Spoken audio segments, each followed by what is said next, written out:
நடிகர் அஜித்துக்கு பத்மபூஷன் விருது கொடுத்துருக்காங்க. முதல்ல என்ன காரணத்துக்கு கொடுத்துருக்காங்கன்றது நம்ம தெரிஞ்சுக்கணும். என்ன காரணத்துக்கு கொடுத்துருக்காங்க?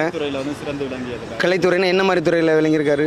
சினிமாவில். அடுத்து இப்போ நம்ம என்ன சொல்றோம்னா, அஜித்துக்கு இத்தனை ஆண்டுகள் கழித்து ஒரு கலைத்துறையில் இந்த டிரைவிங்கில் ஒரு 3ஆம் இடத்தை பிடிச்சதுனால இன்னைக்கு ஒரு பத்மபூஷன் விருது வழங்கப்பட்டிருக்கிறது வரவேற்கத்தக்கது, வாழ்க்கத்தக்கது. ஆனால் இத்தனை ஆண்டு காலத்துக்கு முன்னாடி அதே அஜித் பல்வேறு கலையில் பல்வேறு திரைப்படங்கள் நடிச்சிருக்காரு. அது குறித்து பத்மஸ்ரீ விருதுன்றது ஒரு விஷயத்தை அரசு முன்வைக்கவே இல்லை. அப்போ திடீர்னு 2026 அரசியல் வர சூழல்ல இன்றைக்கு விஜய் ஒரு பாலிடிக்ஸுக்கு வந்ததுக்கு அப்புறம் அஜித்தை கொண்டு வந்து பத்மபூஷன் விருது கொடுக்கறதுனால அந்த மேடையில நீங்க கவனிக்கணும். அந்த இடத்துல அஜித் ஒரு விஷயத்தை பதிவிடுறாரு. அவர் என்ன பதிவிடுறாரு? இந்த மாதிரி ஒரு கார் ரேஸ் வந்து சென்னையில் நடந்த ஒரு பெருமைக்குரிய விஷயம் சொல்லி அஜித் சொல்றாரு.